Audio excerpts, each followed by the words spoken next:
오늘 함께 보실 하나님 말씀은 사도행전 2장 23절에서 28절 보겠습니다. 사도행전 2장 23절에서 28절의 말씀을 함께 보겠습니다. 찾으신 줄 알고 저와 여러분이 한 절씩 교독해 보겠습니다. 그가 하나님께서 정하신 뜻과 미리 아신 대로 내준 바 되었거늘 너희가 법 없는 자들의 손을 빌려 못 박아 죽였으나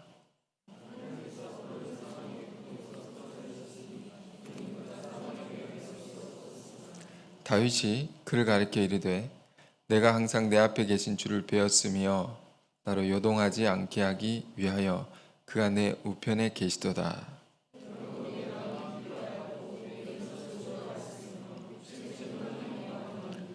이는 내 영혼을 음부에 버리지 아니하시며 주의 거룩한 자로 썩음을 당하지 않게 하실 것이미로다.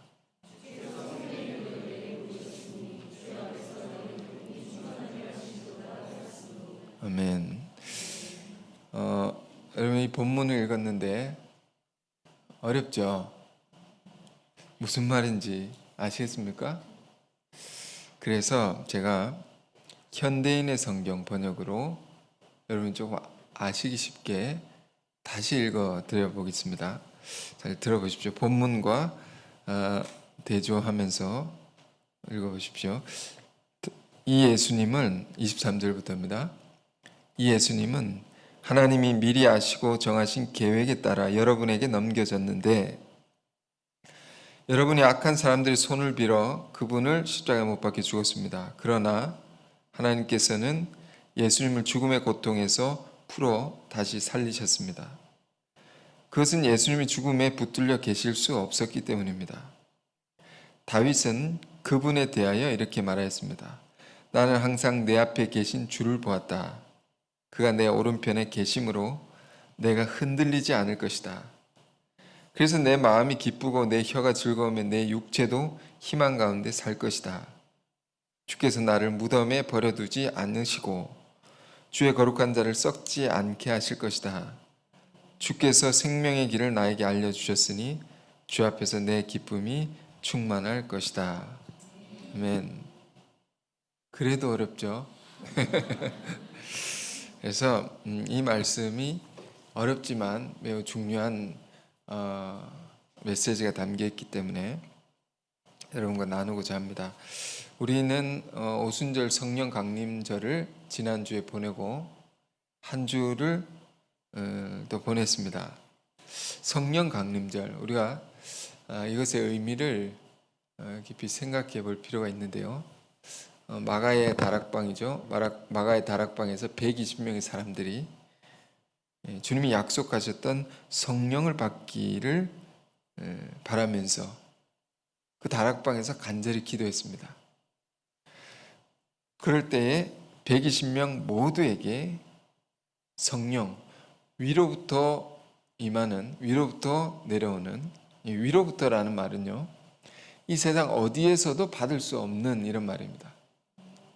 하나님께서 내려주신 그 성령을 다 받게 됩니다.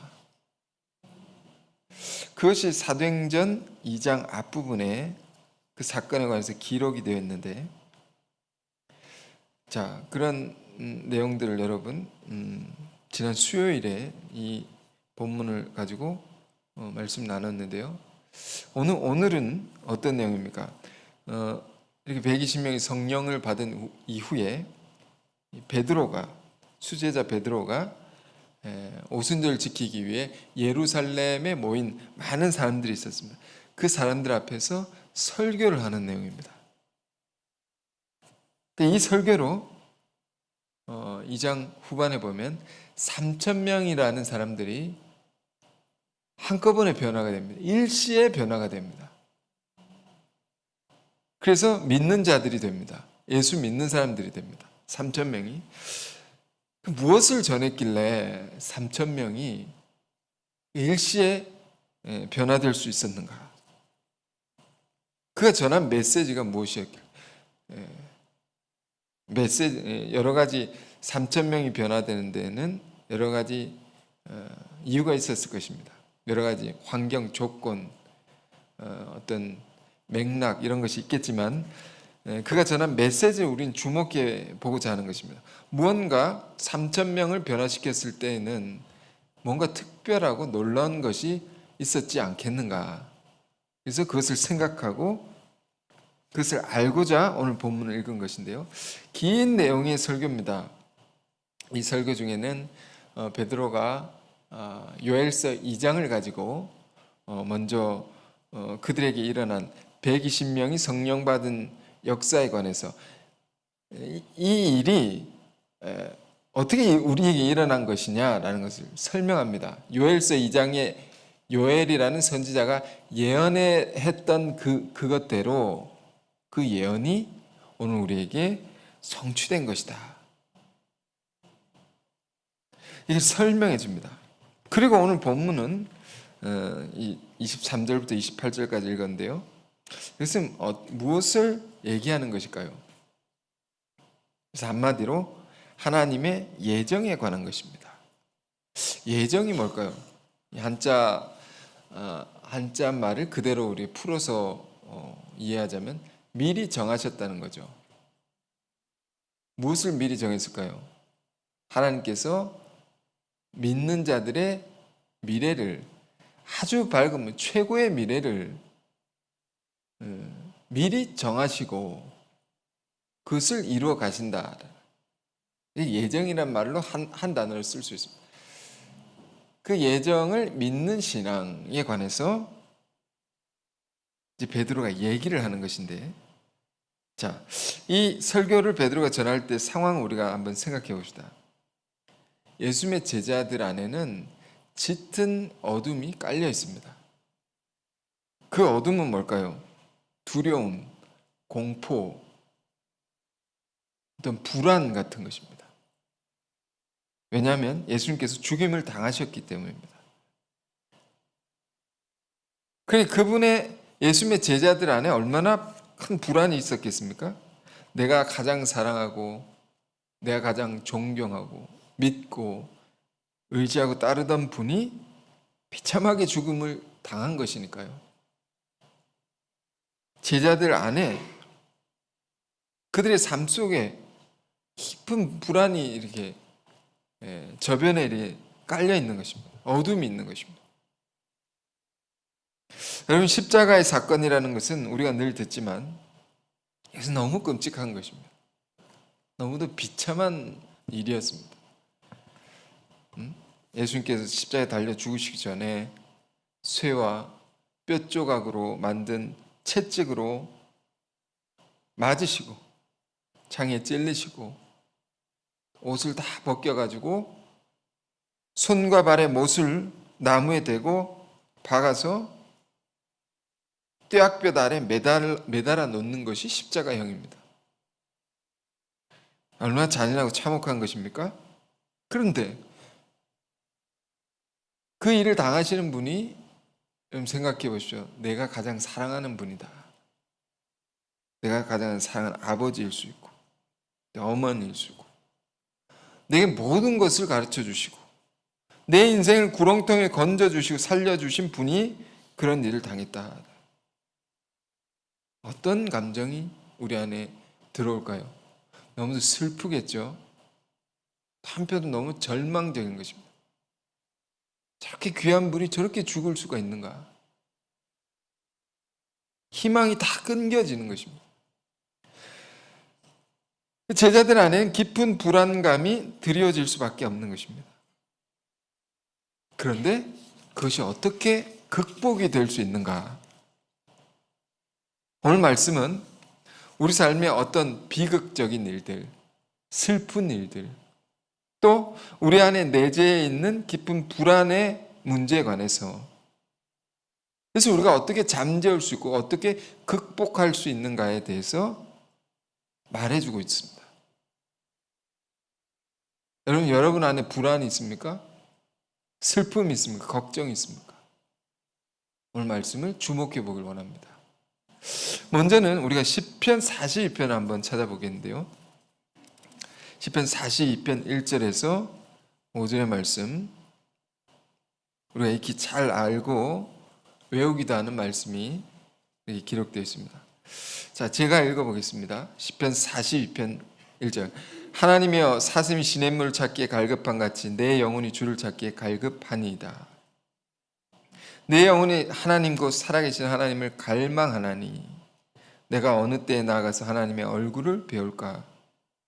사람들이 종일 내게 하는 말이 내 하나님이 어디 있느냐 하오니 내 눈물이 주야로 내 음식이 되었도다. 이 시편의 기자 안에 어떤 일이 일어났는지는 모르겠지만 너무도 고통스럽고 너무도 슬픈 일이 있었음이 분명합니다.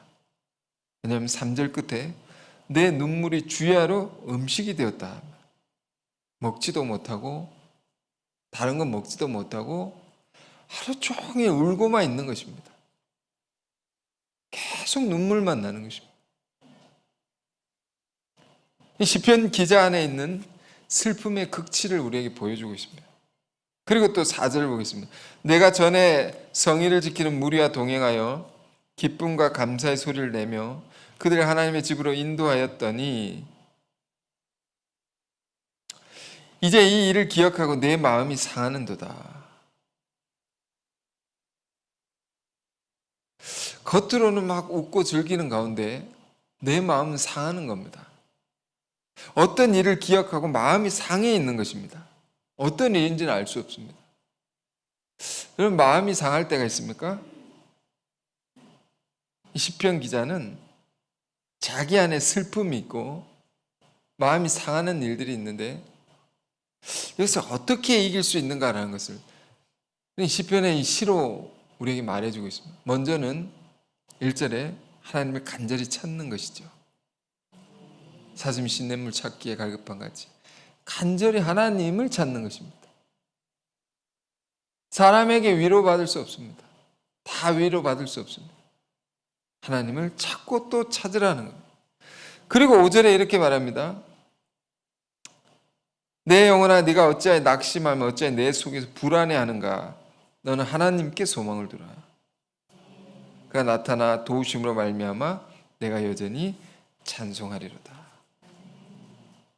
시편이 정말 깊은 시이자 노래인데요. 이렇게 표현되어 있죠. 내 영혼아 네가 어찌하여. 내가 내 영혼에게 하는 말입니다. 이 시가. 네가 왜 낙심하고 네가 왜 불안해하느냐. 내 영혼아 너는 하나님께 소망을 두라. 11절에 또 똑같은 구절이 나옵니다. 여러분, 우리 존재의 가장 깊은 문제, 우리 신앙의 깊은 곳에 무엇이 도사리고 있느냐, 깔려 있느냐, 영혼의 불안이 있는 것입니다. 예수를 믿는다고 하는 자들 안에도 이런 게 있는 것입니다. 제가 누군가에게 들었는데 얘기하지 말라면서 얘기를 하더라고요. 우리는 항상 이렇게 말합니다. 얘기하지 마세요. 그러나 다 얘기합니다. 어떤 목사님이 있는데 우리 교회 목사님 아닙니다. 다른 외부에 있는 목사님인데 큰 교회를 목회하시는 목사님입니다. 근데 그분이 우울증 약을 드신다는 겁니다. 성도들은 모르겠죠. 큰 교회를 목회하시는데 이게 남일 같지 않구나. 제가 우울하다는 것은 아닙니다. 우리 믿는 자들도 예수를 믿는다 하지만 이런 것이 우리 안에 있을 수 있구나. 불안이 있다는 겁니다. 오죽하면 시편 기자도 이렇게 말했겠습니까? 하나님을 믿는 자도 이렇게 말하는 것입니다. 내 영혼아 왜 불안해하느냐? 내 영혼아 왜 낙심하느냐? 마음이 낙심, 뚝 떨어지는 게 있는 것입니다. 이 시대를 살아가는 자들 안에, 심지어 예수를 믿는 자들 안에도 마찬가지입니다. 불안이 있다. 우울증이 있다. 인생에 대한 비관주의 이런 것이 있는 겁니다. 때때로 우리는 마음이 상한 것, 상하는 일이 있는데 그것이 치유되지 못한 채로 계속되면요, 이게 우울감이 됩니다. 우울증이 됩니다. 마음에 깊은 병이 생기는 거죠. 여러분 안에 이런 거 없습니까? 이런 게 왜 생길까요? 결론적으로 우리가 말씀드리면 그것은 우리 안에 불신앙입니다. 하나님을 정말로 믿지 못하기 때문에, 하나님의 통치를 믿지 못하기 때문에. 이것이 예수님의 제자들 안에도 경험되었던 세계인 것을 우리는 이 본문을 통해서 발견할 수 있습니다. 아무도 사랑했던 분이 잔혹하게 죽었습니다. 얼마나 소망이 끊어지겠습니까? 얼마나 낙심되었겠습니까? 얼마나 불안했겠습니까? 그들 자신이 겪는 불안도 있는데 내가 사랑하는 분마저 참혹하게 죽임을 당했다. 그런데 우리는 이제 오순절 지나고 사도행전 2장을 보면 오순절에 놀라운 성령이 임했던 사건을 우리가 기록이 되어 있는 것을 보는데요. 그렇게 오순절 사건이라는 것이 뭘까요? 그렇게 비참하게 죽임을 당한 분이 다시 살아나셨다는 거죠. 그 주님이 부활하심이 그의 부활만이 아니라 그들 제자들 안에도 경험됩니다. 그들의 내면 안에도 경험됩니다. 그들의 삶 속에도 경험이 된 겁니다. 그분의 부활이 제자들 안에도 모든 어둠이 걷어지고 놀라운 소망으로, 생명으로 다시 살게 되는 이 체험이 그 교회 공동체 안에 일어난 것입니다. 다 같이 경험한 것이죠. 이것이 오순절 사건이었습니다. 그러면서 베드로가 이 설교를 통해서 말하려는 중요한 것이 있는데요. 십자가라는 비극적인 사건이 우리에게 있었다. 이 비극을 뒤집는 이 역사를 보라. 뒤집혀 놨단 말입니다. 뒤집어 놨단 말입니다. 누가? 하나님께서. 말할 수 없이 비참한 것, 끔찍한 것, 슬픈 것, 이것을 완전히 바꾸어 놓으시는 하나님의 놀라운 주권과 통치를 보라. 이 설교를 들을 때는 이들 안에 이게 경험이 된 겁니다. 이 경험한 것이 뭔가, 이것이 도대체 무엇인가라는 것을 이렇게 설명해 주고 있는 것이거든요. 아, 하나님께서는 다 바꿔놓으시구나 말입니다. 시편 42편 기자 속에도 너는 하나님께 소망을 두라 말입니다. 왜 불안해하느냐, 왜 우울해하느냐, 낙심하느냐, 하나님께 소망을 두라. 어떤 하나님 말하는 것입니까? 비극을 역전시켜 내시는, 깜찍한 죽음을 놀라운 생명의 역사로 바꿔내시는 그 하나님께 소망을 두라는 것입니다. 그러니까 우리가 믿는 하나님은 어떤 하나님입니까? 이 베드로의 메시지 속에 십자가에 죽으신 이를 다시 살려내실 수 있는 분, 이 하나님을 우리가 믿는 것입니다. 이걸 다른 말로 부활신앙이라고 하는 겁니다. 죽어도 산다 말이에요. 죽었어도 다시 살리신다는 거예요. 그러니까 내 영혼아 어찌하여 낙심하는가, 어찌하여 불안해하는가, 하나님을 바라라. 우리의 신앙은 정말로 하나님의 전적인 통치를 믿을 때 불안이 사라집니다. 근본적인 이 불안이 사라진다면, 이걸 믿을 때 절망이 사라지고 우울감이 사라질 수 있습니다. 왜? 하나님은 어떤 것도 다 바꿔내실 수 있는 분이기 때문에 죽은 자도 살려내신다는 거죠. 이걸 믿는 게 우리의 신앙이 되어야 되는 거예요. 부활신앙인 것입니다. 우리의 교회는 장로교회 전통을 따라 나온 교회입니다. 그렇지만 우리는 오순절 교회 같은 모습도 있는 것이죠. 여러 모습이 우리 교회 안에 있는 것인데, 근데 장로교라는 것은 어떤 교회입니까? 저 높은 곳에 계신 하나님, 초월의 하나님이죠. 그 하나님을 경배와 찬양, 경배하고 찬양하는 것을 가장 중요하게 여기는 그런 교회인 것입니다. 그런데 저 높은 곳에 계신 하나님이 무엇을 하시나 말이에요. 팔짱을 끼고 내가 높은 곳에 있으니 넌 낮은 곳에 있구나 하면서 내려다 보시기만 하는 분입니까? 그렇지 아니하다 말이에요. 저 높은 곳에 계신 전능하신 하나님께서 이 땅에 우리 삶의 모든 것을 개입하시고 친히 간섭하셔서 다스리신다라는 것을 믿는 신앙입니다. 우리 삶의 일거수일투족 하나하나 모든 것이 하나님의 계획 속에 통치 속에 그 좋은 말로 좋은 단어가 있으면 섭리라는 단어 다 다스리신다. 그 아래에 우리가 있는 것이다 라는 거예요. 이 믿음이 우리 신앙의 큰 기초가 될 때 우리는 흔들리지 않을 수 있습니다. 어떤 비극적인 일이 있어도 흔들리지 않는 그 터 위에 우리는 설 수 있고 그 위에 큰 일을 모든 것을 할 수 있는 것이죠. 예수님도 제자들에게 먼저 가르치신 내용이 뭡니까? 산상수훈이라는 것은 예수님께서 제자를 모아서 처음 가르치는 그런 내용이 기록된 것인데요. 거기 보면 걱정하지 말라. 이것이 굉장히 중요한 메시지였습니다. 제자들에게. 걱정하지 말라. 아무것도 염려하지 말라. 너희가 무엇을 마실까 무엇을 입을까 그런 건 염려하지 말라. 공중의 새도 하나님이 다 먹이시고 입히시지 않느냐? 들에 핀 백합화도 예쁘게 입히시지 않느냐? 하물며 너희일까 보냐?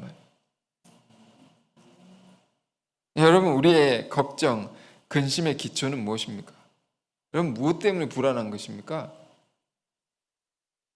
솔직히 우리가 생각해 보면 다 경제적인 문제죠. 먹는 거, 입는 거. 돈에 관한 거죠. 비즈니스도 돈이 안 벌리면 불안하죠.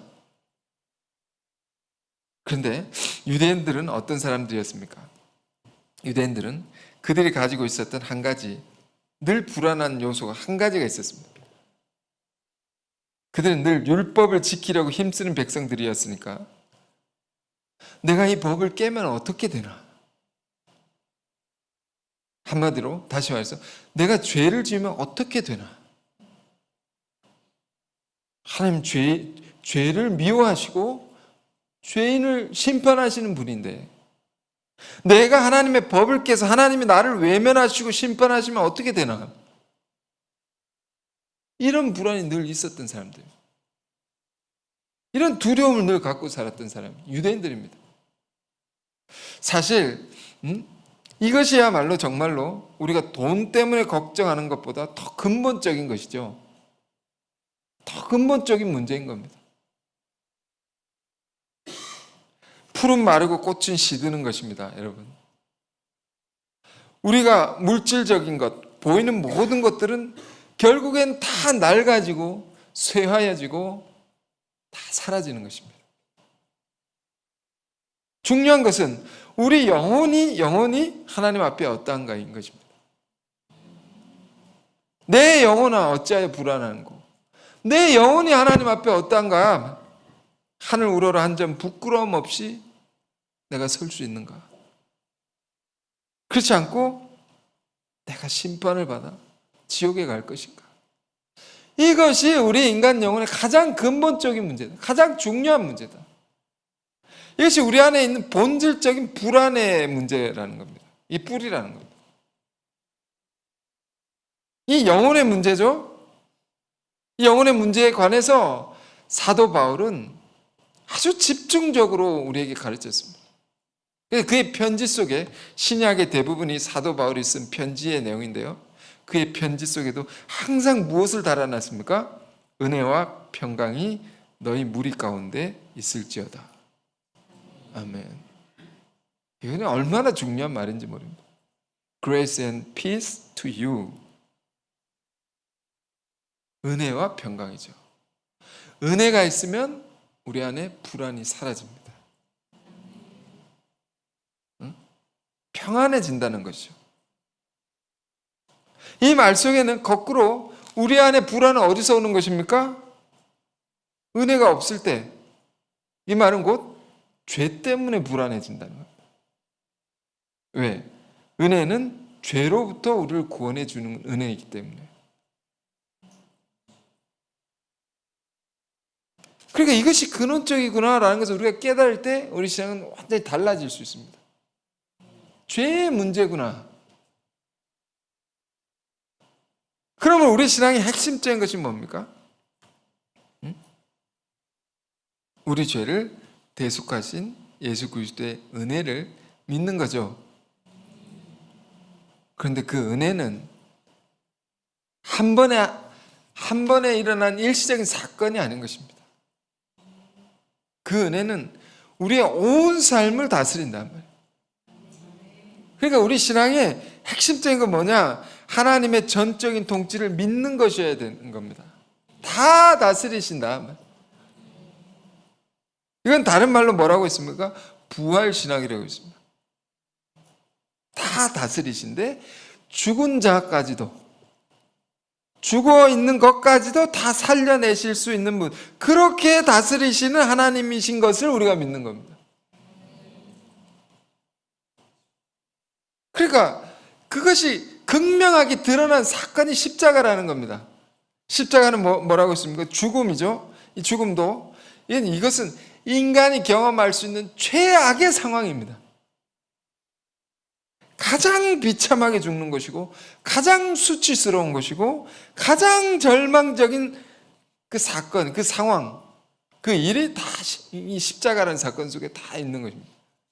그런데 그 죽음을 엄청난 부활의 역사로 역전시켜 내신 하나님이시다. 지금 본문을 설교하는 베드로가, 이 베드로 스스로가 어떤 사람이었습니까? 예수님이 그를 보고 네가 닭 울기 전에 나를 3번 부인하리라. 응? 예수님이 볼 때 이미 베드로는 불안한 사람입니다. 겉으로는요, 다 알 수 있습니다. 제가 왜 어떻게 그럴 수 있습니까? 호언장담하고 당당했단 말이에요. 그러나 예수님 그 심중을 보시는 거죠. 그 영혼을 보시는 분이시죠. 이 영혼이 불안하다. 십자가 앞에서 그래서 결국 너무도 비겁해졌습니다. 예수님 우리의 모습과 같습니다. 우리가 어려움이 오면 어떤 사람들입니까? 굳건히 서 있을 수 있는 사람입니까? 십자가에 도망간다는 것은 신앙을 버려버릴 수도 있는 사람들입니다. 내가 배고파 죽겠는데 신앙이 다 무슨 소용이냐 말이에요. 예수가 나에게 밥 먹여주냐 말이에요. 그러고 버릴 수 있는 사람이 우리들입니다. 우리가 이렇게 연약한 사람들, 겁쟁이 베드로. 그런데 지금 본문 속에서도 그렇고 사도행전 4장에도 보면 베드로는 완전히 다른 사람이 됐습니다. 이 말은 우리도 이렇게 될 수 있다는 희망을 주는 것이죠.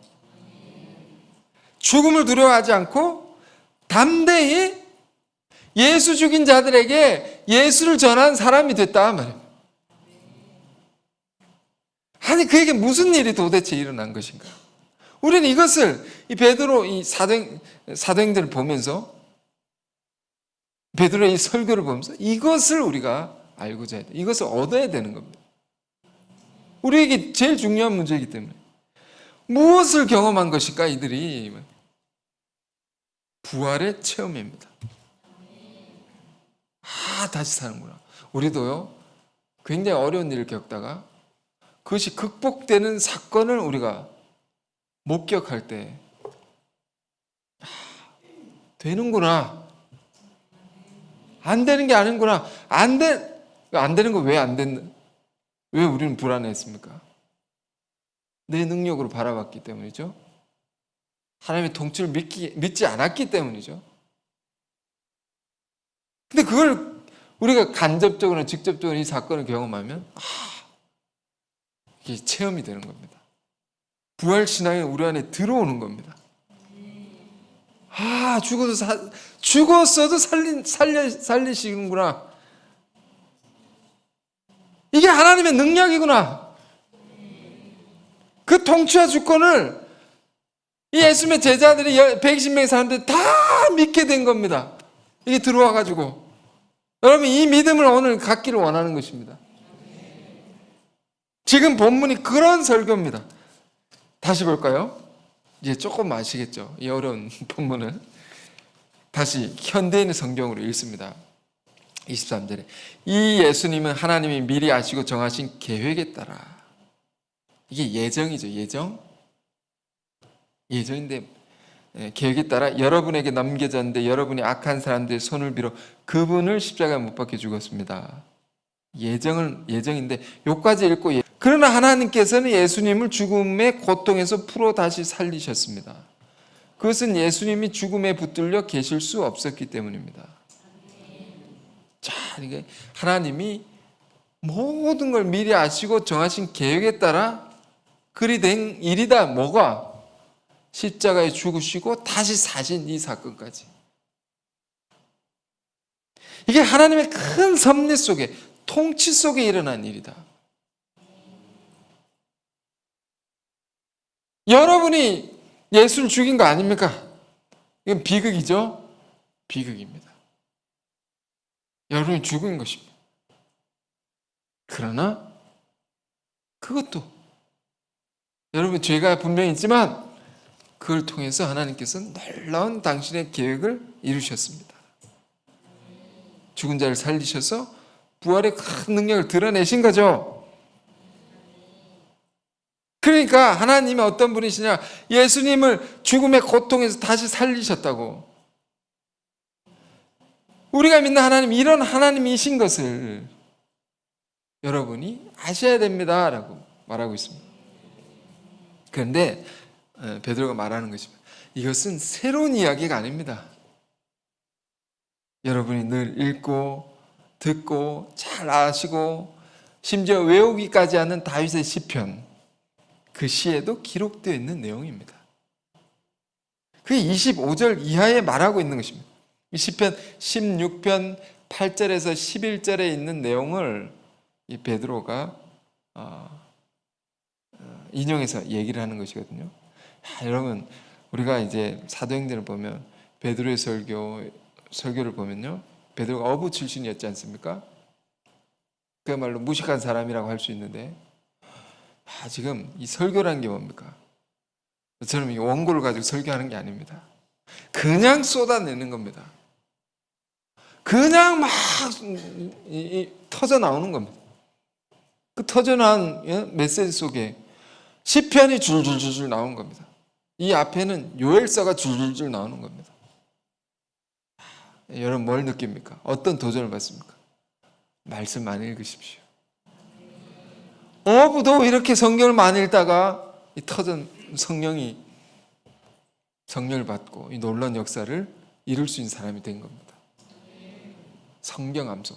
제가 어떤 것을 하나 이제 보게 됐는데, 어떤 사람이 이제 큰 교회입니다. 대형 교회인데 목사님이 무엇을 하냐면 설교를 하는데 성경을 이렇게 들고요.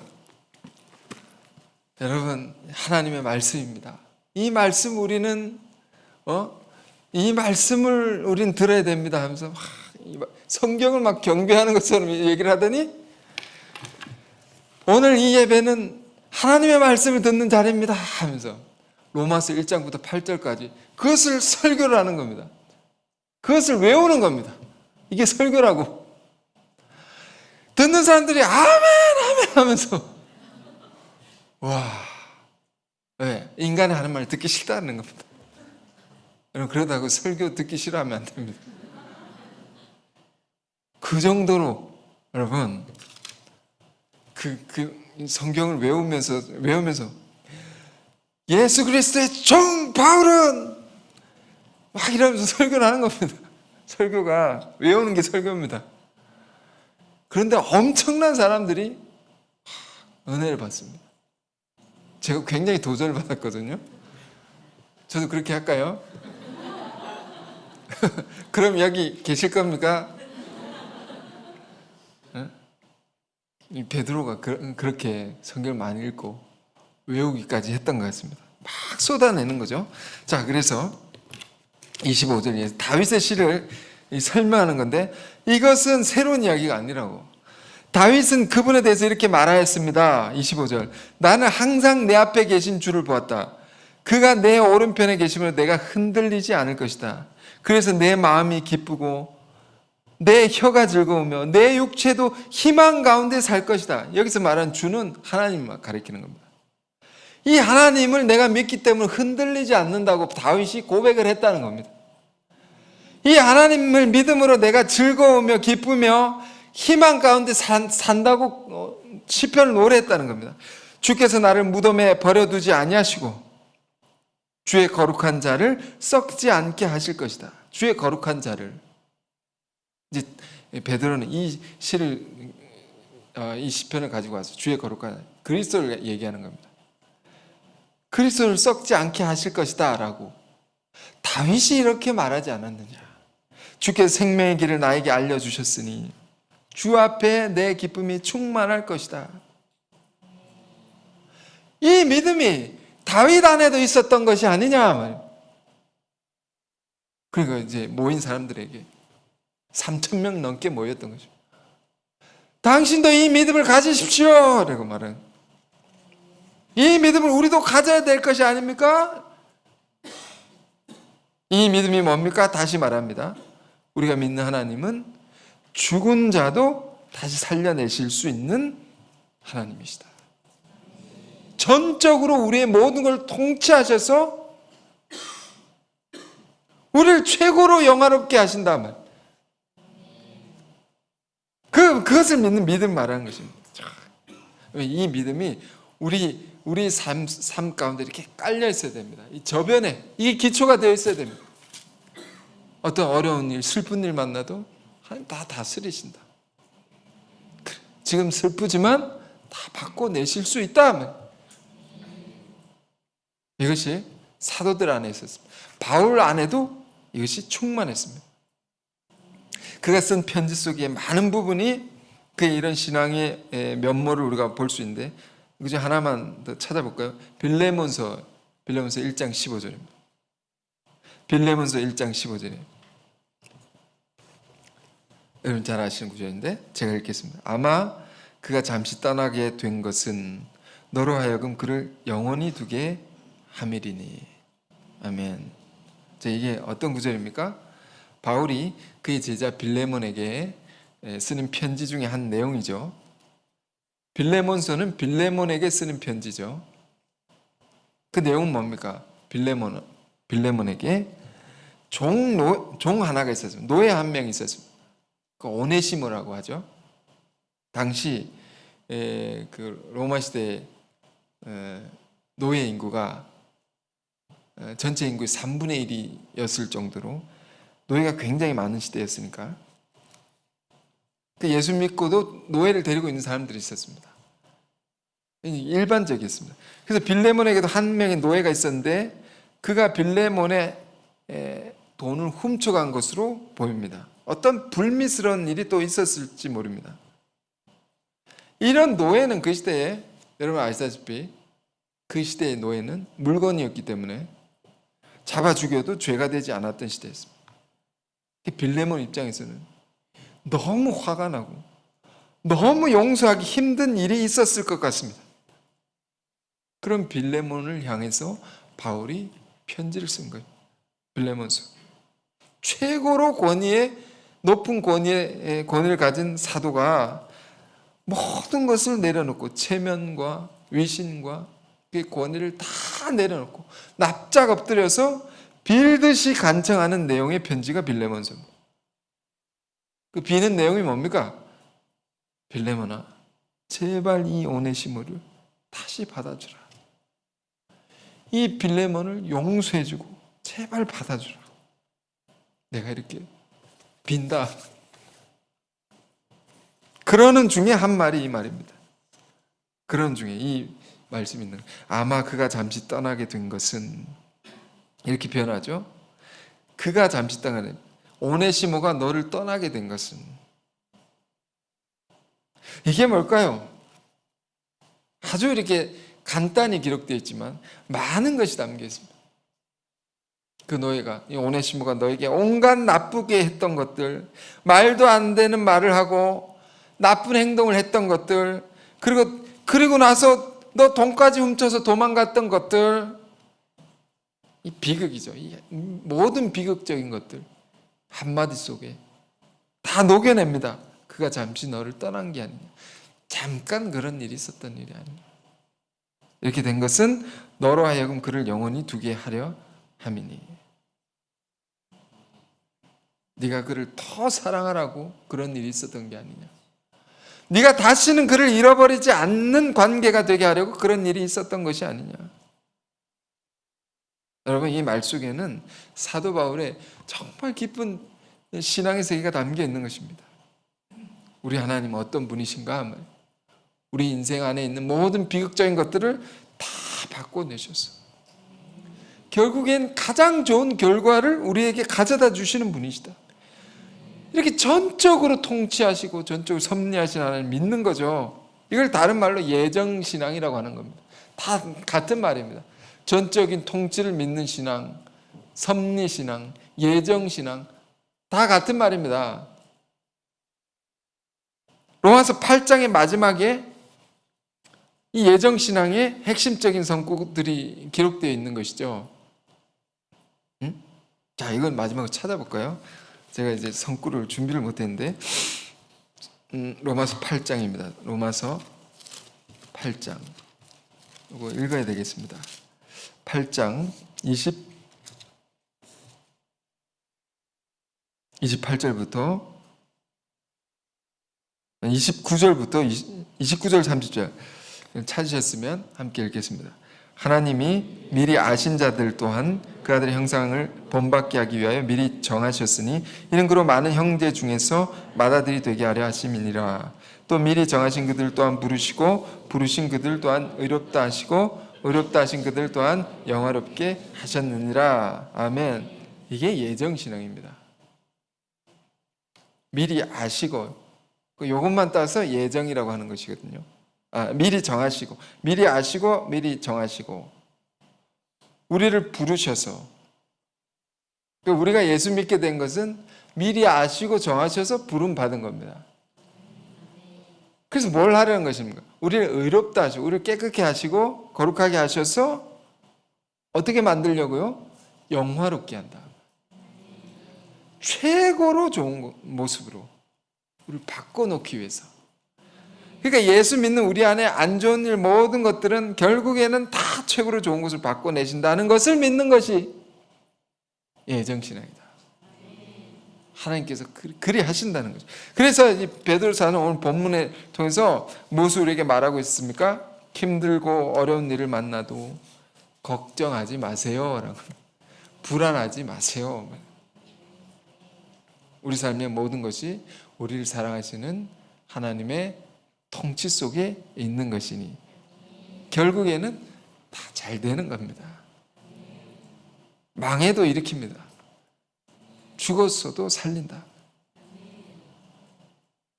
누가? 우리 주 예수 그리스도를 죽은 자 가운데서 다시 살리신 하나님이 그리하신다. 그 하나님을 바라라. 그 하나님께 소망을 두라. 이것이 오늘 베드로 사도가 우리에게 전하는 메시지입니다. 여러분, 이 믿음을 가지고 우리가 오순절 이후에 새로운 삶을 힘차게 살아갈 수 있기를 바랍니다. 기도하겠습니다. 은혜로우신 주님, 우리 안에 걱정이 있습니까? 근심이 있습니까? 또 불안이 있습니까?